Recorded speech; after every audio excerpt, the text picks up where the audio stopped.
Hey everyone, I'm Dino Watt. And I'm Shannon Watt. And we are the creators of The Business of Marriage. And as relationship experts, our goal is to infuse more purpose, passion, and play into marriages and into family relationships. And we wanted to talk a little bit about Genshai, and we love the fact that Kevin Hall and everyone is putting this together to kind of show everybody what Genshai means. And we know that when we heard about Genshai a few years ago, when Aspire first came out, we actually talked about it with our children. And one of the things that we've done in our lives is we feel the best way we can help people not feel small or feel less than is by implementing that idea into our children. However, sometimes as a parent, it's kind of hard. Well, there's not a lot of people that they're not able to speak for themselves. And so a lot of times we work in personal development helping couples and adults, but kids don't always get a chance to express themselves or for us to demonstrate to them Genshai. And so one thing that we realized as we were reading through his book, that we practiced that in our daily life starting when our kids were really young. We had 3 kids in 3 years, so it was a little crazy for a while there. And when my daughter was young, she was always wanting to come out of her bedroom and not go to bed at night. And so it was just like this revolving door in our home with babies in diapers. Any parent out there knows that. It's like, come on, just go to bed, please. Yes. And I didn't want to end the night because, you're tired, you're frustrated, and I would want to end the night with, you want your voice starts to go up a little bit higher each time they come out of the room, or you start to just be really frustrated with them. And I didn't want them going to sleep at night with that level of frustration of me going, stay in bed. So I talked to a child psychologist and said, what can I do to help my kids to stay in bed and not want to come out? And she said, you know what? They're not finished with you. They haven't closed down their day yet. And so they want to come out because they still want to be with you. But if you can close down their day and show them that's okay. So I just took that piece of advice and I came up with my own little program when my kids were small that we called our nighttime routine. And it's worked fabulously. And we have been sharing this with a lot of other couples. And we share this at our 3-day seminars. And it's been such a big hit that we would love to share this. Well, the reason why we think it actually demonstrates Genshai is because, as every parent knows, there are just some days where you and your kids just don't communicate well, and you're not getting along. And some things might, sometimes temperatures might flare or your voice might get raised.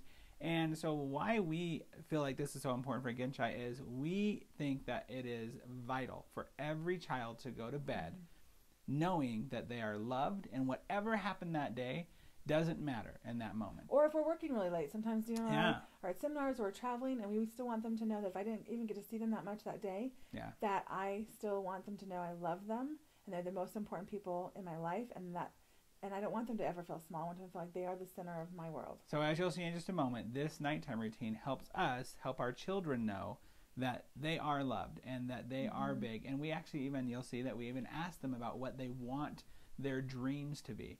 So therefore, we're trying to instill in their head that that is the most important thing, that closing down of that evening. So we're going to go into my son's room here, and we're going to show you exactly what our version of Genshai is. So our family, after we come together as a family and we say our family prayer and have a little bit of inspirational time together, we break up and have our kids go to each of their bedrooms, and Dio and I go in and spend about 5 or 10 minutes with each child individually, and we go through a little nighttime routine with them.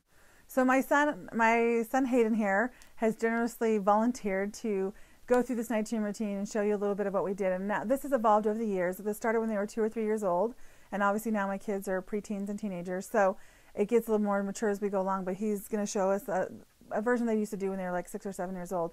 And what's fun about this is that this is just a sample. You can do it any way you want, and it can kind of morph as your family customizes it. So here we go. So I love to get down at eye level so it feels a little bit more intimate, and I feel like we're on each other's level and we can talk and try to grab their hands and love them up a little bit.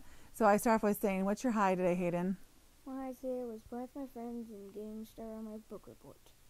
Oh, great. And what's your lows for today? My low is that it was cold outside, so I couldn't play with all my friends. All right. And what's your intention for tomorrow? My intention for tomorrow is to have a great day and to finish my book report. Awesome. All right, so who do I love? Me. A little bit or a lot? A lot. Just for today or forever? Forever. Luckiest mom? You. Why? Because you have such great kids. Who are doing? Wonderful things in the world. Like? Doing wonderful things. Being a good student. Awesome. All right, good night, sleep tight. Don't those right. Little nibbles. No. Little nibbles. Mwah. And then I usually end with asking my kids a really powerful question, because the brain likes questions. They'll keep searching for evidence. So I usually end the night by looking my kids in the eye and asking them something like, why are you so amazing? Or why are you such a great brother to your sisters? Or why do I love you so much? Or why you're such a good, honest kid? And then it's kind of a rhetorical question. Sometimes they'll give me answers right now. But a lot of times they just go to bed and then they'll wake up the next day or 2 days from now and go, you know what? I know I'm a great brother because I made my sister toast without asking, or something like that. So it's really fun to know that their brain keeps working and feeling uplifted because we asked empowering questions to them. So this is something that Shannon has implemented into our family. You can switch it up in a way that you want to. Yeah. It's been really powerful. Even when I've been out of town and I've been traveling, I will call the kids for the nighttime routine and get that done at night. It's that connection, no matter where we are, no matter where in the world, that our kids don't feel less than, don't feel like my job, my life, my career is more important than saying goodnight to them. So we always want to make them feel Genshai, to make them not feel small. Yeah, not feel small. And what I love about this, I think about Mother Teresa when she says, do you want to promote world peace? Then go home and love your family. And I feel like that's what this really does. This nighttime routine shows our kids that they're the most important things in our life, and that it's a Genshai moment for us. Yeah. So we hope you enjoyed our example or our explanation of what we feel Genshai is, and hope you can incorporate that into your own family.